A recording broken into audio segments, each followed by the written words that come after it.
Bien, hola, a continuación entonces vamos a revisar los análisis estadístico inferencial no paramétricos. La vez pasada vimos los estadísticos inferenciales paramétricos y algunos ejemplos de las pruebas que es más utilizadas en el ámbito de la educación y ciencias sociales. Y ahora vamos a ver los análogos, ¿cierto?, de estas pruebas, pero cuando las variables no se distribuyen normalmente o son variables categóricas u ordinales. Las pruebas estadísticas no paramétricas más usadas son la prueba chi cuadrado o chi cuadrada, que busca asociación entre variables categóricas. La prueba de coeficiente de correlación de Spearman, que busca la correlación entre variables no paramétricas y ordinales. La prueba Udeman-Whitney, que busca la comparación entre dos grupos con variable ordinal o no paramétrica. Y la prueba Kruskal-Wallis, que busca la comparación entre más de dos grupos con variable ordinal o no paramétrica. Importante mencionar que la prueba chi cuadrada solo se hace asociación entre dos variables categóricas. En cambio, las otras pueden ser categóricas o continuas, ¿ya?, pero que no se distribuyen normalmente, ¿ya? La correlación de Spearman es similar a lo que sería la correlación de Pearson. La prueba Udeman-Whitney sería similar a la prueba TED-Student, y la prueba Kruskal-Wallis sería lo que vimos análogo a la prueba de ANOVA One-Way. Bueno, la prueba chi cuadrada es la prueba estadística para evaluar las hipótesis acerca de la relación entre dos variables categóricas. El símbolo del chi cuadrado y la hipótesis a probar son correlaciones. Aquí las variables involucradas son dos, no considera relaciones causales, similar a las otras que vimos. Recuerden que todas aquellas pruebas que buscan asociación no buscan causalidad. Y el nivel de medición de variables es nominal u ordinal, ¿ya? Es decir, también podría ser que los intervalos o razones estuvieran reducidos a ordinales. Por ejemplo, la edad, que es continua, ¿verdad? Yo la puedo traspasar, la puedo reducir a una variable ordinal, por ejemplo, rangos de edad. Y el procedimiento se calcula por medio de una tabla de contingencia o tabulación cruzada con cuadro de dos dimensiones, y cada dimensión contiene una variable, ¿ya? Cada variable se subdivide en dos o más categorías. Y aquí, por ejemplo, tenemos una que es la tabla de contingencia 2×2. Esta es una variable, fumar, sí, no, serían en este caso las categorías de esa variable o los niveles, donde sí lo codifique como 1 y no como 2. Y la otra variable sería si se presenta o no una enfermedad, donde estaría la categoría enfermo y no enfermo. Acá sería similar a lo anterior, podría colocar como enfermo igual 1 y no enfermo el código como 2. Es decir, en mi base de datos estarían puestos las respectivas personas con la variable fuma en la columna, sí, 1, 1 o no, 2, 2, y enfermo 1, 1, 2, 2, por ejemplo, ¿ya? Bueno, y aquí están ubicadas la cantidad de personas que presentan, ¿cierto?, la condición de enfermo y fuman, la condición de enfermo y no fuman, y por otro lado la cantidad de personas que presentan la condición de no enfermo y sí fuman, y la condición de no enfermo y no fuman, ¿ya? Aquí se expresa también el valor 100 para el caso que es la muestra total de los que sí fuman, 50 los que no fuman, y acá, por otro lado, 113 los no enfermos y 37 los enfermos. Total, 150 la muestra. Esto es ficción totalmente, ¿ya? Estos datos no son reales, solo es un ejemplo para mostrar una tabla de 2×2. ¿Por qué 2×2? Porque cada dígito significa una variable y el valor de este indica el número de categoría de la variable. Entonces, 2, una variable con dos categorías, fuma o no fuma, y 2, por otro lado, otra variable con dos categorías, enfermo o no enfermo. También existen las tablas 2×3, ¿ya?, en que hay una tabla de contingencia que se anota la frecuencia observada en la muestra de la investigación. Y si se dan cuenta, hay acá una variable que es riesgo de estrés, que tiene 3 niveles o categorías, alto, medio y bajo. Y otra variable que es ausentismo laboral, que tiene 2 categorías, ausentismo laboral versus no ausentismo laboral. Y estarían agrupadas las distintas personas que estarían vinculadas según los resultados que tuvieron, por ejemplo, en un test de riesgo. de estrés. Y si estuvieron ausentes de su trabajo, no. 15 personas, por ejemplo, presentaron ausentismo laboral y un riesgo de estrés alto, versus 9 personas que no presentaron un ausentismo laboral y un riesgo de estrés alto. Y ahí están las muestras totales para cada una de las filas y las muestras totales para cada una de las columnas, más el N total, que son 114. Ya este es un ejemplo entonces de una tabla 2×3. También podría haber una tabla de 3×3, claro, pero el problema es que mientras más categorías de las variables, tendríamos que tener un N más grande para que pueda tener mayor representación, ¿cierto? La presencia de estas columnas vinculadas o cruzadas con las variables entre sí, ¿ya? Si no, corremos el riesgo de que aparezca alguna con 0, ¿ya? Y eso obviamente afecta el nivel de establecer asociaciones, de probar la hipótesis que nosotros queremos ver, ¿ya? Entonces, lo ideal es tener tablas de contingencia con no tantas categorías, es decir, 2×2 o 2×3. Bueno, pues eso es importante, como ahora, igual que las veces anteriores, vamos a mostrar el cálculo a mano y después cómo sale esto en la salida de un software, como es el caso del SPSS. Con Álvaro van a ver la salida con el R, que es el que más nos interesa que ustedes aprendan. Y la H-cuadrada entonces sería la comparación entre las tablas de frecuencias observadas, que son los datos que yo les mostré, por ejemplo, y la tabla de frecuencia esperada, es decir, tenemos que calcular la frecuencia esperada por cada uno de los casos. La frecuencia esperada sería lo que esperaríamos encontrar si las variables fueran estadísticamente independientes y no estuvieran relacionadas. Y la H-cuadrada parte del supuesto de no relación entre variables, por eso se hace ese cálculo. Y el investigador evalúa si en su caso es cierto o no, y analiza si las frecuencias observadas son diferentes de lo que pudiera esperarse en caso de ausencia de correlación, ¿ya? Entonces, lo primero que tenemos que hacer nosotros es ver la frecuencia esperada de cada celda y se calcula mediante la siguiente fórmula aplicada a la tabla de frecuencia observada. F, que es la frecuencia esperada, sería el total o marginal de fila por el total o marginal de columna partido por el N total, es decir, la muestra de total de personas observadas. Entonces, si aplicamos esto al ejemplo anterior, tendríamos, ¿ya? Aquí está el total de la primera columna, que es el ausentismo laboral, que son 45 casos, por la fila, ¿cierto?, del riesgo de estrés, que son 24 casos el total. Partido, el resultado de la multiplicación de ambos, partido por el 114, que es el N total de casos observados. Y eso sería 9,5. Esa sería entonces la frecuencia observada que yo tendría que colocar aquí, ¿ya? Ausentismo laboral versus riesgo de estrés alto. Y lo mismo tengo que calcular para cada uno, ¿ya? Entonces tengo que tomar aquí en este caso el 45, con el 45 para el nivel medio, ¿ya? El 45 para el 45 del nivel bajo y sacar, ¿cierto?, la frecuencia esperada también para el sin ausentismo laboral, es decir, 69 por 24, 69 por 45, 69 por 45, ¿ya? Y cada uno dividirlo por 114. Aquí está entonces el cálculo hecho. Estas serían las frecuencias esperadas. Fíjense que son distintos. 9,4, que es el valor que habíamos calculado, y la observada es 15, ¿verdad? Acuérdense que esto sería la frecuencia esperada, sería de que no exista asociación entre las variables. Esto sería lo que deberíamos esperar para que no exista asociación. 17,8 es la esperada para ausentismo laboral y estrés medio, y así sucesivamente. Una vez entonces obtenida la frecuencia esperada, se aplican las siguientes fórmulas chi cuadrada, donde lo que se espera es la sumatoria, ¿cierto?, de la frecuencia observada menos la frecuencia esperada al cuadrado partido por la frecuencia esperada de cada celda.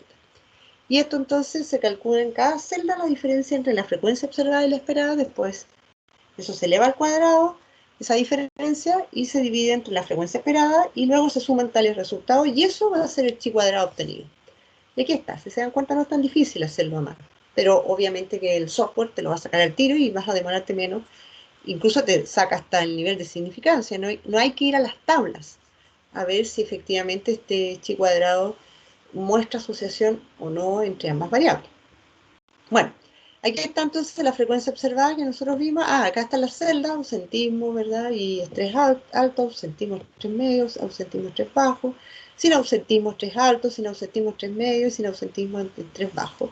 Y lo que corresponde para cada una, ¿verdad? La 15 observada, 25 casos en este, 5 habían acá en este cruce, 9 en este, 20 y 40. Y calculamos, colocamos en orden las esperadas que ya hicimos para cada uno, restamos el 15, ¿cierto? Menos 9,4, sale 5,6, 7,2, menos 12,8, menos 5,5, menos 7,2 y 12,8. Ya cada una de las restas. Esto lo elevamos al cuadrado y este sería el resultado de 5,6 al cuadrado, sería 31,36, 51,84 y así sucesivamente. Y luego, este valor que está al cuadrado, nosotros lo vamos a dividir por la frecuencia esperada de cada celda, es decir, 31,36 dividido 9,4, perdón, es 3,3, 51,84 dividido por 17,8, 2,9 y así sucesivamente. Finalmente voy a sumar todo esto y eso sería el chi cuadrado, 25,3. Por lo tanto, el valor chi cuadrado para los valores observados es 25,3. ¿Ya? Los resultados entonces obtenidos en la muestra están identificados por los grados de libertad también. O sea, aparte de tener chi cuadrado, tengo que calcular los grados de libertad. ¿Para qué esto? Para, si es que lo hago manual, establecer en la tabla de los chi cuadrados, ¿verdad? Y según el nivel de significancia que corresponda, nosotros escogimos un valor P menor a 0,05, poder identificar si efectivamente hay asociación o no. Entonces, ¿cómo se calcula el grado de libertad? Sería el número de renglones o filas, ¿ya? Menos 1 por el número de columnas menos 1. Y acá tenemos para nuestro ejemplo, que serían 3 menos 1, recuerden el riesgo alto, medio y bajo, están los números de fila, y de las columnas ausentismo o no ausentismo laboral. En total, el grado de libertad es 2.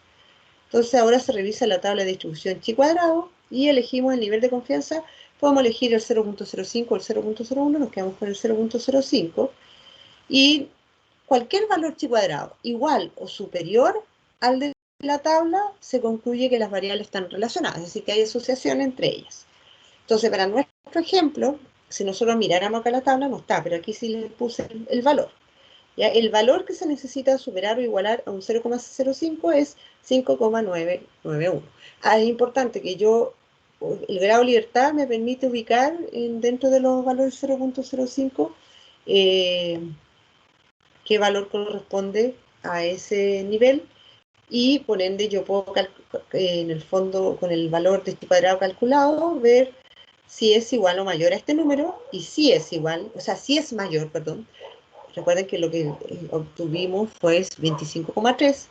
Por lo tanto, como es superior, la chi cuadrado resulta significativa y existe asociación entre ambas variables. ¿Cómo lo hacemos esto en el SPSS? Bueno, es bien fácil. Vamos a analizar, pinchamos estadísticos descriptivos, pinchamos tablas cruzadas. En algunos software más antiguo de SPSS sale tabla de contingencia como un concepto. Luego, vamos y escogemos, tienen que ser variables categóricas, recuerden eso, solo variables categorías. Entonces aquí estamos comparando la edad dicotomizada donde se dividió en dos, donde 0 son los menores de 50 y 1 son los mayores de 50 años. Y acá coloco en las filas la edad entonces dicotomizada y la variable interés, que sería la exposición a plaguicidas, donde 0 no está expuesto y 1 está expuesto. Luego pincho este cuadrito que se dice estadístico y ahí selecciono chi cuadrado. Se dan cuenta que hay otros tipos de pruebas que se pueden hacer para variables nominales u ordinales, ¿ya? Pero aquí nos vamos a centrar en chi cuadrado.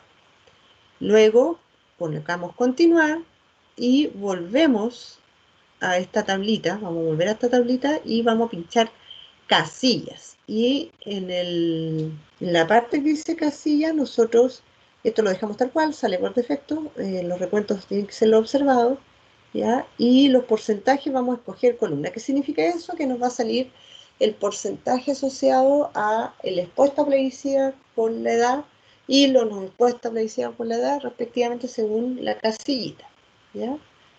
Y, bueno, ponemos redondear recuentos de casilla, eso sale por defecto, lo dejamos tal cual. Bueno, y continuamos.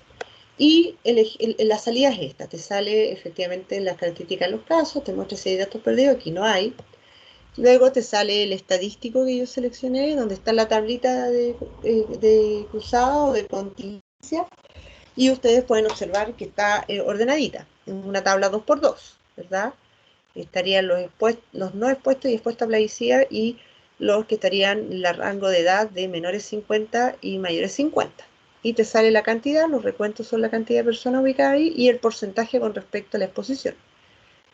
Hay un 57,1, ¿cierto? Que estaría, en este caso, no expuesto a plaguicida y que son menores de 50 y un 42,9 que no están expuestos y son mayores de 50 versus acá, ¿cierto? De los expuestos 45,2 que son menores de 50 y 54,8 que son mayores de 50. ¿Ya? Aquí lo que nos interesa saber es si efectivamente la exposición a plaguicida está asociada con la edad, con tener mayor o menor edad, o sea, mayor de 50 o menor de 50.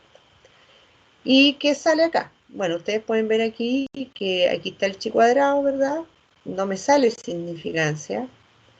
Y, sin embargo, aparece una prueba que sí me aparece con niveles de significancia, ¿verdad? Que no son significativos, porque son mayores al valor P0.05, que es la prueba exacta de Fischer, ¿ya? Y esto porque justamente hay un problema, que hay frecuencias que son inferiores a 5, de las que en este caso se presentan como frecuencias teóricas. Bueno, la prueba exacta de Fischer calcula la probabilidad de tener los datos observados utilizando una distribución hipergeométrica y así como las probabilidades de conseguir todos los conjuntos de datos más extremos posibles bajo la hipótesis null. ¿Ya? Estas probabilidades, se utilizan para calcular el valor P de la prueba exacta de Fischer. ¿Ya? O sea, en el fondo, esta es la manera que nosotros tendríamos, lamentablemente en este caso, poder observar si hay alguna asociación o no. Y esto se debe porque las frecuencias teóricas, que es lo que mencionaba recién, incluyen frecuencias que son inferiores a 5 o cuando las sumas marginales del conjunto de datos, que son las sumas por fila, por columna, cuando se saca, digamos, el cálculo de la frecuencia esperada y después se hace se aplica la fórmula, que era lo que habíamos hecho a mano. Aquí no se ve, ¿ya? Porque no sale eso automático, ¿verdad? La salida total automática. Son muy desiguales y por ende, perdón, en este caso son muy desiguales y aquí, eso quería decir, es mejor confiar en la prueba exacta de Fischer, ya que es el caso que estamos viendo como ejemplo. Y la prueba de chi cuadrado es más potente, obviamente, es decir, más capaz de rechazar la hipótesis nula cuando es falsa que la prueba exacta de Fischer. ¿Ya? Pero para este caso, como decíamos, como hay valores inferiores a 5, no podemos mirar las pruebas de Fischer. De hecho, aquí el software no te muestra el nivel de significancia, solo te lo muestra para la prueba exacta de Fischer, no la de chi cuadrado, perdón. Y aquí, ¿cierto? Nosotros estaríamos rechazando nuestra hipótesis, ¿cierto?, de que hay asociación entre variables. ¿Ya? Los valores, si se dan cuenta, son bajitos, 2,5, 2,0, todas las pruebas. En la Fischer, aquí no te aparece el valor, solo te aparece el valor de chi cuadrado, ¿ya? Pero la prueba Fischer, como les decía, es solo para ver si existe, ¿cierto?, asociación o no. Bueno, otro tipo de prueba no paramétrica es el coeficiente de correlación de Spearman. El RO de Spearman es la prueba de asociación de dos variables cuantitativas discretas o dos variables continuas sin distribución normal. Recuerden que el RO de Pearson eran dos variables continuas y normales que se distribuyen normalmente. Este es el análogo, pero aplicado a las cuantitativas discretas o que tienen algún nivel de valor ordinal, ¿ya? Y en este caso, cuando se da también que alguna de las variables continuas no se distribuyen normalmente. El símbolo es R, ¿cierto? S, y puede tener valores que varían entre -1 hasta +1, pasando por 0, que significa ausencia de correlación, similar a lo que vimos. O sea, su interpretación es similar a lo que vimos para el RO de Pearson. Esa es la fórmula donde D es la diferencia entre los correspondientes estadísticos del orden X e Y, ¿ya? Recuerden que X sería, recuerden, esto es una distribución de puntos, ¿ya? Cómo se asociarían las dos variables. Entonces X es la línea, en este caso horizontal, y el Y el vertical, y cada una representa, ¿cierto?, la variable que estaría, una de las variables que estaría asociándose con la otra. Y quedaría el número de las parejas, ¿verdad? Y el n es el número de las parejas al mismo tiempo. Bueno, se tiene que considerar que la existencia de datos idénticos a la hora también es de ordenarlos, aunque si estos son pocos se puede ignorar tal circunstancia, ¿ya? Pero igual es importante, si hay mucho idéntico probablemente va a afectar la correlación. Bueno, aquí hay un ejemplo que es ficticio, ¿ya? Son 10 casos donde se está evaluando el CI con respecto a las horas de juegos electrónicos que pasan los niños a la semana. Ahí está el CI para cada uno y las horas 7, 0, 28, 50, etc. ¿Qué tenemos que hacer? Primero hay que ordenar los datos de la primera columna, después crear dos columnas más y ambas son para ordenar y establecer un lugar en la lista de las dos primeras columnas. Tercero, crear una columna D que muestra las diferencias entre las dos columnas de orden. Y cuarto, crear otra columna D al cuadrado. Y última es solo la columna, ¿cierto?, D que se calcularía a su cuadrado. Bueno, aquí está el ejemplo con los datos que vimos anteriormente. Entonces ordené por orden la primera columna según los resultados, de menor a mayor, y obviamente con sus respectivas horas de juego, y establezco el orden. Entonces el orden con respecto a los resultados asociados al 6, ¿ya? Donde el orden Y sería esto, el Y que está acá, ¿ya? 86 ocupaba el primer lugar, el 97 ocuparía el segundo, 99, ¿se dan cuenta? O sea, el orden con respecto de menor a mayor. 3, el 99, 4,5, 4,5, se tiene que dividir los dos números que son iguales. Si se dan cuenta, ahí tienen dos datos iguales, entonces por eso se coloca 4,5, 4,5. 6 después, sexto, no existe el 5 porque como aquí hay dos iguales, nos quitó el puesto y se divide, se saca el promedio entre ambos y se duplica. El 103 sería el sexto lugar, el séptimo lugar es el 106, 110 el octavo y 113 lo mismo. Se multiplica, ¿cierto? O sea, se saca la media de ambos y sería 9,5. Y después el orden de T, es decir, de la hora de juego, ¿dónde está ubicado? Aquí corre según manda lo del sello. Entonces, en este caso sería el primer lugar. El 20 sería el sexto lugar, si nosotros empezamos a contar aquí según los números. El octavo sería 28, 10 el 50 y así sucesivamente. Luego el de 4 es la resta, ¿verdad? Entonces 1 menos 1, 0, 2 menos 6, 4 y así sucesivamente. Aquí están los valores de lo que se restó y esto, ¿cierto?, se debiera al final sacar el cuadrado. El cuadrado de 0, 0, de 4, 16, 5, 25 y así sucesivamente, ¿ya? Posteriormente hay que sumar todo esto, toda esta columna, y esto nos da 196. El valor de n es 10. ¿Recuerdan? Entonces aquí calculamos la fórmula de Rode-Spearman, donde se aplica el 1 menos 6 por 196 partido por 10 y por 10 al cuadrado menos 1, ¿ya? Y como se puede observar, aquí el valor total daría como resultado menos 0,18. Esto entonces después con las mismas tablitas hay que determinar si efectivamente hay una significancia estadística o no, ¿ya? Entonces, si se dan cuenta, aquí estamos aplicando la fórmula. El 6 era un número que estaba dado, lo mismo el 1. ¿Ya? Ahí está, el 1 y el 6. Y esto es lo que nosotros tuvimos que calcular. Esto también hay unas tablas y hay que hacer la estimación con respecto al nivel de significancia que escogimos, que es el 0,05. Bueno, aquí está entonces el ejemplo del Rode-Spearman.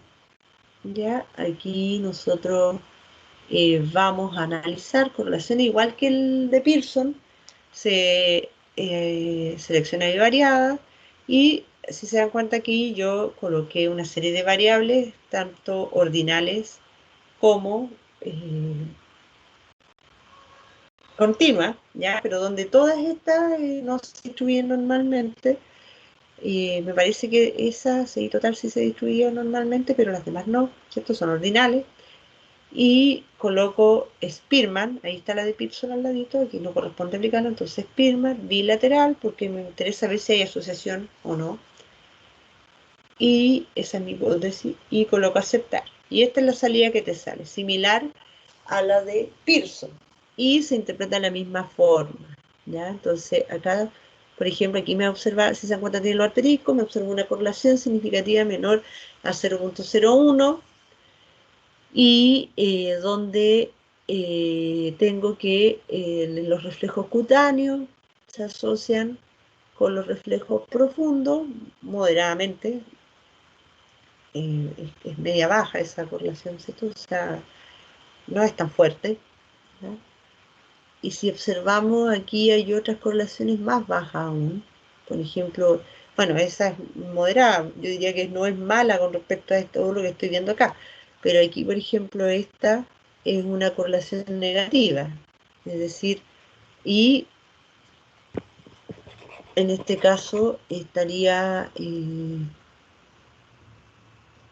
sería significativa con menor a 0.05. ¿Ya? Pero sumamente débil y es inversa, ¿se dan cuenta? Sale negativa, es decir, a mayor CI te está diciendo menor, esto eran como discriminación sensorial, eso significa esta variable, ¿ya? Pero es muy débil, 0.175, por lo tanto, más allá que es significativa, yo no tomaría esa asociación como importante porque es demasiado débil la magnitud que en este caso tiene la correlación o la asociación entre la variable. Por lo tanto, más allá, como les dije, que sea significativa, yo no hablaría de asociación entre esas dos variables, ¿ya? Aquí hay una interesante que es los sentidos profundos, se asocian con los sentidos o sea, con la discriminación sensorial, las sensaciones profundas, con una moderada también 0.3 y con un nivel de significancia menor a 0.01, ¿ya? Entonces, en el fondo, si se dan cuenta, las interpretaciones son similares a la de Pearson. Aquí yo diría que son positivas, entonces a mayor sensaciones profundas, mayor discriminación sensorial, por ejemplo. La otra prueba es la prueba de Judeman-Whitney. Como les mencionaba recién, esta es como la análoga de la T-de-Student en las estadísticos paramétricos. También se llama Mann-Whitney, Wilcoxon, prueba de suma de rangos de Wilcoxon o Wilcoxon más Whitney. ¿Ya? Se puede usar para datos no paramétricos con dos muestras independientes. Bueno, la de Wilcoxon se usa para las muestras robería, ¿ya? Y sería la versión no paramétrica, como decía, de la T-de-Student. Contrasta las medianas de dos grupos independientes con libre distribución y se usa para comprobar heterogeneidad de dos muestras ordinales o datos continuos no paramétricos. Y ahí se fundamenta en que las observaciones de ambos grupos son independientes, las observaciones son variables ordinales o continuas, bajo la misma hipótesis nula, la distribución de partida de ambos grupos es la misma, y bajo la hipótesis de trabajo, los valores de una de las muestras tienden a acceder a los de la otra.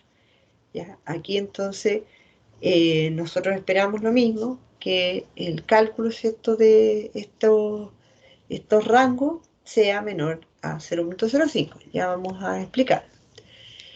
Bueno, manualmente también se puede hacer, aunque es más engorroso y obviamente es más rápido calcularlo de manera, ¿cómo se llama?, con el software, de manera automática. ¿Ya? Para calcular el estadístico U se asigna a cada uno de los valores de las dos muestras su rango a construir. Entonces, tenemos que tener los valores, ¿ya? Del U1, esa es la fórmula, y el U2, esa es la otra fórmula, donde el N1 y el N2 son los tamaños respectivos de cada muestra, el R mayúscula 1 y el R mayúscula 2 es la suma de los rangos de las observaciones de las muestras 1 y 2 respectivamente. 1 y 2, acuérdense que aquí se asume que la teórica supuesta variable independiente son dos. Por ejemplo, sexo, hombre o mujer, o expuesto o no expuesto a plaguicida, ¿ya? Y el estadístico U se define como el mínimo de U1 y U2. Hay que tener presente que la observación es idéntica a la hora de ordenarlas. Va a pasar lo mismo similar a lo que hablamos recién con el de Spearman, pero si su número es pequeño, prácticamente no va a influir. Y la hipótesis nula es que la probabilidad de que una observación aleatoria de la primera población supere a la observación aleatoria de la segunda población es 0.05, frente a la alternativa de que esta probabilidad es distinta a 0.05. ¿Ya? Bueno, aquí hay un ejemplo, ¿ya? Con valores sumamente ficticios. ¿Ya? La prueba parte de N1, entonces valores aleatorios de la primera población, y de otros N2, valores aleatorios de la segunda. Por ejemplo, acá tenemos un grupo 1 y un grupo 2 que tiene distintos valores según cada uno, y observamos que los números son 16, 20, 11, 15 para los casos, y por ejemplo, imaginemos que son puntajes de un test, y en el grupo 2 está el valor 2, 18, 17. La idea entonces para llevar a cabo se deben ordenar de forma creciente la totalidad de las observaciones en una sola serie especificando la población de origen. Entonces el orden sería de la observación de cada uno de las observaciones que vimos, 11, 12, 15, 16, 17, o sea, estos son casos. Una persona puntuó 16, otra 20, otra 11, 15 en el grupo 1 y en el grupo 2, 12, 18, 17. Imaginemos, estos son hombres, estos son mujeres, ¿ya? Y los ordenamos. Entonces, 1, el 1, el 2, el 3, el 4, 5, 6, 7, según el orden de menor a mayor que se obtuvo el puntaje. Entonces la observación sería 11, el primero, y esto corresponde al grupo 1, del 2, la observación, el puntaje 12 corresponde al grupo 2, después viene el 15 que estaría en el orden 3, corresponde al grupo 1 y así sucesivamente. Y después a partir de ahí se pueden obtener los estadísticos U1 y U2 definidos como lo mencionábamos recién. Entonces ahí estarían los valores, ya, donde el R1 también hay que calcular, es decir, el N1 y el N2 son los tamaños muestrales de cada una de las dos muestras, y el R1 y el R2 la suma los rangos de cada una de las dos muestras. Entonces el R1 es del 1, 3, 4 y 7 serían 15, y el R2, 2 más 5 más 6, 13 sería el valor total, ¿ya? Que es lo que tenemos acá. Y con lo que, en este caso, con lo de que los dos estadísticos quedarían de la siguiente forma. U1, 4 por 3, más 4 por 5, partido por 2, ya, esto, ¿cierto? Este valor, menos 15, sería 1,5, y para el U2, aplicamos la misma fórmula, sería 2,5, era 13 y 15 respectivamente para cada uno de los R1. Recuerden que eso nos basamos con respecto al orden de los grupos, ¿ya? En este caso, el 16, que era el 1, ¿ya? Y así sucesivamente. Ya. Finalmente se compara el estadístico U mínimo de U1 y U2 con el correspondiente valor crítico. El U sería N por N1, N2 y A, ¿cierto? Que son los valores definidos, tabulados. De forma que fijado un determinado nivel de significación sería así. U menor a U, N1, N2A, ¿cierto? Se aceptará. No se rechazará la hipótesis nula y por lo tanto mantendremos la hipótesis de que las dos muestras provienen de dos poblaciones de comportamiento semejantes, y el U mayor al otro U, N1, N2A, rechazaremos la hipótesis nula y por tanto concluiremos que no se puede mantener la hipótesis de que ambas muestras provienen de poblaciones semejantes, ¿ya? Recuerden que se buscan diferencias en general, pero siempre establecen parte de la base de que no hay diferencia. Bueno, en nuestro ejemplo el valor crítico va a ser 0.05, ¿cierto? Y con un contraste bilateral, es decir, nosotros queremos ver si hay diferencias. No es que hay uno que es mayor o menor que el otro, o que presenta mejor puntaje que el otro. ¿Hay diferencias significativas o no? ¿Ya? Y aquí entonces el U sería 3, 4 y 0.1, por lo que no podríamos rechazar la hipótesis nula con ese nivel de significación. Bueno, ¿cómo se hace en el Human Whitney? O sea, ¿cómo se hace en la prueba de Human Whitney y en el SPSS? Se va a analizar pruebas no paramétricas y acá escogemos el cuadro de diálogos antiguos y, por ejemplo, vamos a escoger una variable aquí, que es una variable continua, que no se distribuye normal, que es la memoria de trabajo, y la variable de agrupación es el grupo de expuestos a plaguicidas, sí o no. Igual que la prueba T, vamos a definir los grupos y las variables que habíamos definido en el grupo 1, los expuestos, sí, estoy bien, los no expuestos la codificamos como 0, y el grupo 2, que serían los expuestos, lo codificamos como 1. Colocamos continuar y a mí me va a salir esto. Salen los rangos, si se dan cuenta, el cálculo de todo lo que hicimos está aquí calculado inmediatamente por grupo. El U1 y U2, ¿ya? Los no expuestos y expuestos, sale el N para cada uno, una muestra 177, y el rango promedio que sería 97,55, 81,28, y la suma de los rangos, ya que los valores que se calculaban a mano, y finalmente, lo mismo que el anterior, hay una tabla que nosotros tenemos que ver si es significativa o no. Acá, o sea, con el cálculo del Human-Whitney, acá nosotros nos entrega directamente el valor de significancia y podemos observar que la prueba de Human-Whitney es significativa porque es menor a 0,05, lo que nos está indicando que aquí hay diferencias significativas entre ambos grupos, en la memoria de trabajo de los no expuestos y de los expuestos. Si nosotros miramos acá los datos, los estadísticos descriptivos, si los sacamos aquí, ¿ya? Nos vamos a dar cuenta que efectivamente, acuérdense que hay que mirar las medianas. ¿Ya? Los no expuestos tienen un puntaje en memoria de trabajo 93 y los expuestos de 90. Por lo tanto, estas diferencias medianas son significativas. ¿Ya? La media acá no corre, son las medianas. Nosotros miramos solo medias y deviación estándar para las pruebas paramétricas. En cambio, para las no paramétricas miramos las medianas y bueno, es otro valor que es importante calcular, que es el rango intercuartílico y que se calcula aquí en el SPSS en la parte de las frecuencias. Ahí tú puedes sacar los rangos intercuartílicos, que en el fondo es como se distribuye la mediana entre el percentil 25 y el 75. Ese es el rango intercuartil.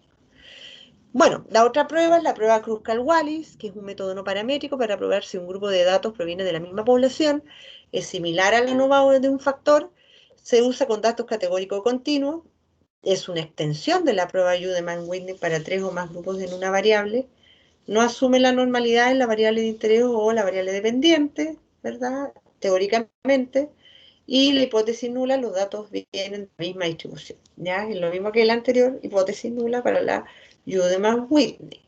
Recuerden que aquí es para grupos de sobre 2. Esta es la fórmula, ¿ya? Si se dan cuenta, es bien compleja también, igual que la de Udeman-Whitney. Si uno lo puede hacer el cálculo a mano, y si se dan cuenta acá, lo mismo, el NI es el número de observación en el grupo I, el RIJ es el rango, también trabaja con los conceptos de rango, ¿ya? Bueno, no vamos a detenernos en la fórmula, ¿sí? Se puede realizar una corrección para los valores repetidos también. Si algún NI es pequeño, menor a 5, la distribución de K o de Kruskal-Wallis, que se llama la distribución de K, puede ser distinta del chi cuadrado y hay que revisar las medianas para ver cómo se expresan también las diferencias. Y lo mismo acá. Entonces voy a analizar pruebas no paramétricas, cuadro de diálogo antiguo y escojo la K, muestras independientes. Y esa es la prueba Kruskal-Wallis. Acá entonces voy a seleccionar una que se llama total minimenta, el puntaje total de minimenta, que es una prueba que ve deterioro cognitivo. Y voy a tomar una categoría, ¿cierto?, que tiene que ver con la distribución del CI, donde se puso 0, o sea, se dividió en 3 categorías, 0, 1 y 2, donde 0 son los CI sobre un puntaje, ¿sí? O sea, en el fondo el puntaje CI, que es continuo, lo reduje a 3 categorías que sería sobre el promedio, promedio y bajo el promedio, ¿ya? Donde 0 sobre el promedio, 1 promedio y 2 bajo el promedio. Y aquí entonces tengo los valores, me aparece, ¿cierto?, continuar. Y aquí se coloca en la definición del grupo, definir el rango, la variable agrupación, definir el rango, va el mínimo de 0 a 2, que son el código que yo le puse a cada uno de los niveles. 0 sería, como les decía, sobre el promedio, 1 promedio, y el valor 2 bajo el promedio, ¿ya?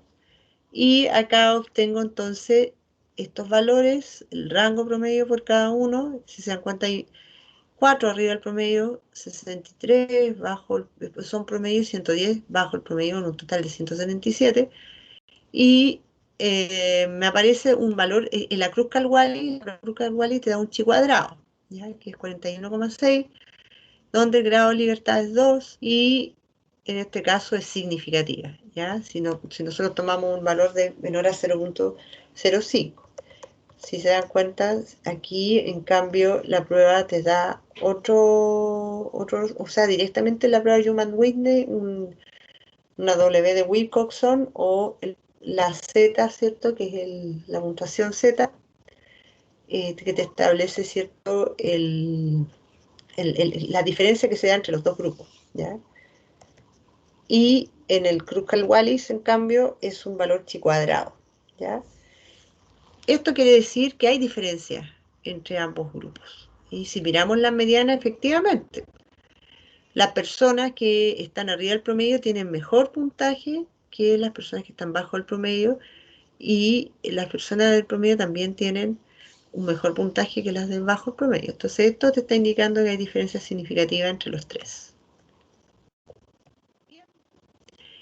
Eso sería entonces algunos ejemplos de pruebas no paramétricas. Espero que les haya servido la clase, que hayan revisado, ¿verdad?, en qué consiste cada una de estas, y la idea es que ustedes puedan ejercitar con Álvaro para poder profundizar estas temáticas más adelante, y por ende también ustedes más o menos pensar en qué contexto se aplicaría este tipo de pruebas no paramétricas en el ámbito de las actividades que ustedes ejercen en la docencia universitaria.